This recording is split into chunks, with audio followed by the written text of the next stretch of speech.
Good afternoon, Simon Lamb here from Two Way Digital, and welcome along to today's bite-sized lesson on SEO. So we're still on technical SEO at the moment. There are a full series of SEO videos building up, and so the current section is technical. So if you're with me live, give me a shout out. I'll give you one back. If you watch the video, give me a hashtag replay on a replay. And if at the end of the video you do have any questions, or if there's anything not quite clear, do please feel free to just drop a question in the comments, join our Facebook group, however is comfortable with you. Hit me up on Messenger if you want as well. I really don't mind. So what are we talking about today? So checking your website for unsecure links. Now, as I say, this is part of technical SEO, and you really don't want to have links to anything on your own site or external sites that are unsecure. Now, you already know, if you've been following along with these videos, that security on your site is important. It's important for your rankings, as well as privacy obligations under GDPR and the British ICO. So you don't really want to have any loopholes in your setup. If you didn't catch the video on security, I'll drop a link. It's in the blog post, so I'll drop a link to the blog below the video when I'm done. But you can go and watch the video about website security, HTTP and SSL.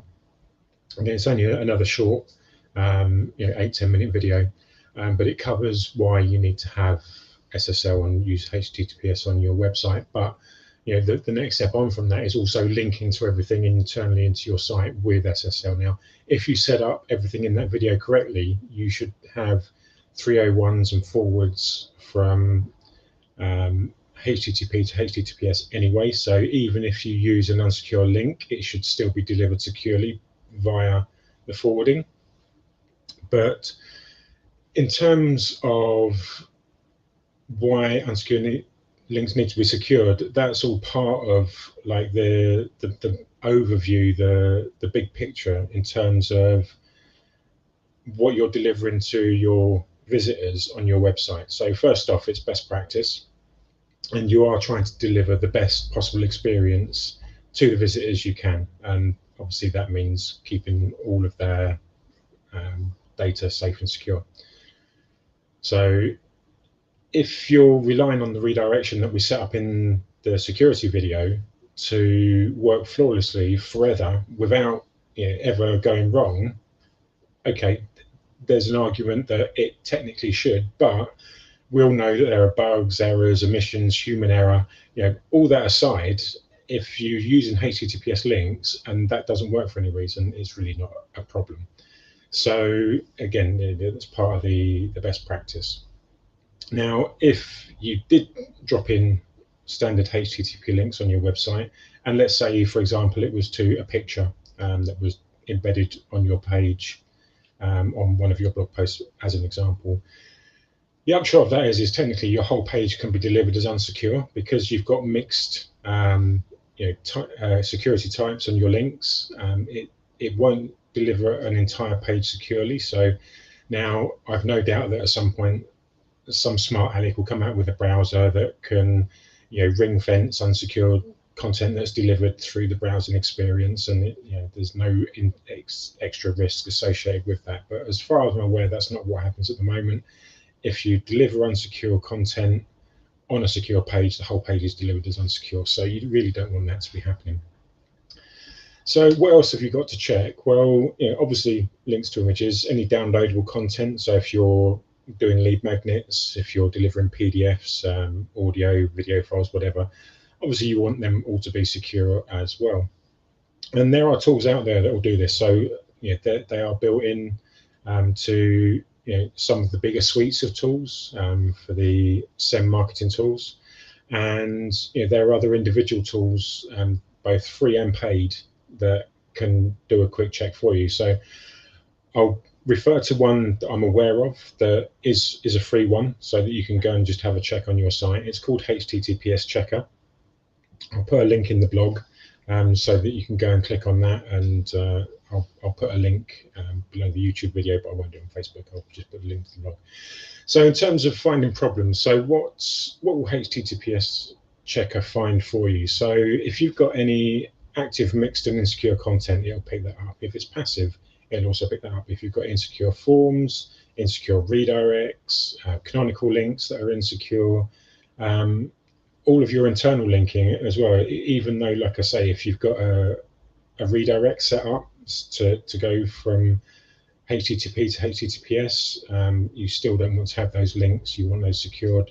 It'll detect those as well. If you've got insecure links to social pages, insecure sitemaps, SSL certificate validation issues, anything like that, it'll pick all of those up on the free platform. Now, once you've actually found those problems, fixing it can be relatively straightforward. Other times not so much. Now, if you've been following on, you're aware that we use WordPress for our website, and WordPress can actually throw up a few issues just in its default state, because things like, I mean, I've seen on my own site when I've used the secure mobile pages, the AMP plugin. So it's a minified version of your site, but I've actually seen a few standard HTTP links crop up in that. Also on the RSS feed, the default feed. Now, in the header of the feed, a lot of the headers are actually unsecure links. I know that is sort of changing, and they're working towards changing those to secure. But actually, if you just change them all to secure by default, there are some plugins that will break because of that. So actually fixing it in WordPress, depending on where the errors are occurring and why, if they're because of a plugin or functionality of the WordPress system itself, then it can be slightly more involved to actually get a suitable workaround. So, you know, all the craziness aside of plugins not working and, you know, default sections of WordPress not being fully secure yet, you know, actually just on the latest release, I mean, one thing I did notice is that WordPress have actually made a change such that when you change your site from HTTP to HTTPS, it literally makes all of the changes internally for you. So if you've got unsecure stuff on your site and it is running on an HTTP domain name in the settings, then when you change it to HTTPS, it will change everything on the site for you. So it's like a one-click change. So that's really great for WordPress users. But if you're not using WordPress, if you're on something else, I mean, for most other websites, literally is just as simple as changing at the start of the link where it says HTTP, just add the S into the link, and that is pretty much it. So again, depending on what system you're using, I know there are lots of platforms out there and lots of different ways of doing it, and various templates and, you know, plugins that are available for different systems. You will have to check and just make sure that you're not changing anything that's going to potentially break your system. But if you've got a coded website, it's really, really simple. It's literally do a find and replace on http:// and replace it with https:// and you will get every link in one hit pretty much throughout your site.